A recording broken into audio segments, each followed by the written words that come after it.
Capítulo 10. Con toda a verdade volo aseguro, o que non entra pola porta no curral das ovellas, senón que sobe por outra parte, é un ladrón e un bandido. En cambio, quen entra pola porta é o pastor das ovellas. A ese ábrelle o porteiro, e as ovellas escoitan a súa voz. Chama as súas polo nome e lévaas fora. Cando as dá sacado todas, vai diante delas e as ovellas ségueno, pois recoñecen a súa voz. Pero a un alleo non os seguirán, senón que fuxirán del, pois non recoñecen a voz dos alleos. Díxolle Xesús esta alegoría, mais eles non coñeceron que era o que lles daba a entender.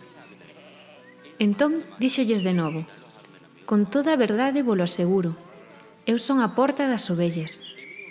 Todos os que viñeron antes ca min eran ladróns e bandidos, pero as ovellas non os escoitaron. Eu son a porta. Se alguén entra por min, salvarase. Entrará e sairá e atopará pasto. O ladrón non entra senón para roubar, matar e estragar. Eu vin para que teñan vida e para que a teñan de abondo. Eu son o bo pastor.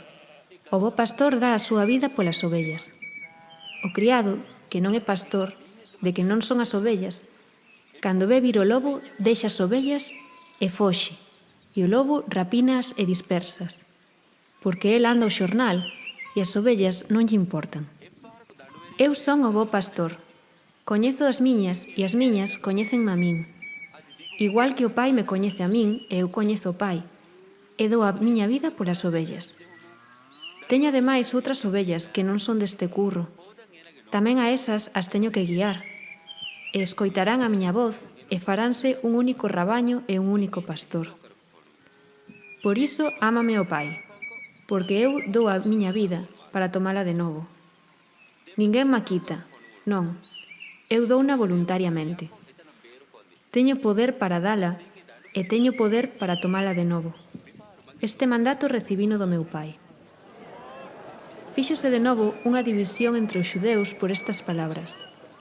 Moitos deles dicían: ten o demo e está tolo. Por que os coitades? Pero outros replicaban: estas palabras non son dun tolo endemoñado. Ou é que un demoño pode darlle la vista aos ollos dos cegos? Era xa inverno e celebrábase daquela en Xerusalén a festa da dedicación. Xesús paseaba polo templo no pórtico de Salomón. Rodearon entón os xudeus e preguntáronlle: ata que día nos terás en suspenso? Se és ti o Mesías, dínolo abertamente. Xesús respondeulles: xa volo dixen e máis non credes. As obras que eu fago no nome do meu Pai son o meu aval. Pero vos non credes porque non sodes das miñas ovellas. As miñas ovellas escoitan a miña voz. Eu coñézoas e eles séguenme. Eu doulles vida eterna e non se perderán para sempre. Ninguén mas quitará da man. Meu Pai, que mas deu, é máis ca todos, e ninguén pode repañalas da man do Pai. Meu Pai e máis eu somos un. Colleron outra vez pedras os xudeus para o apedraren. Xesús replicoulles: moitas boas obras fixen diante de vos de parte do meu Pai. Por cal delas me apedrades? Respondéronlle os xudeus: non te pedramos por ningunha obra boa, senón por blasfemia, pois ti, sendo home, faste Deus. Xesús replicoulles: non está escrito na vosa lei, eu dixen, sodes deuses. Se lles chamou deuses aqueles sobre os que veu a palabra de Deus, e non pode a Escritura perder a súa forza, por que me acusades de blasfemia a min, a quen o Pai santificou e mandou ao mundo por dicir que son fillo de Deus?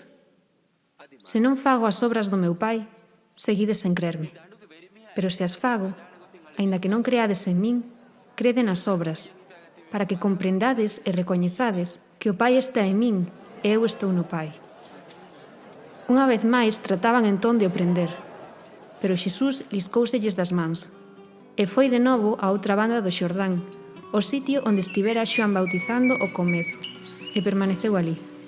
E acudiron moitos onde a ele e dicían: Xoán non fixo ningún sinal, mas todo canto Xoán dixo acerca deste era verdade.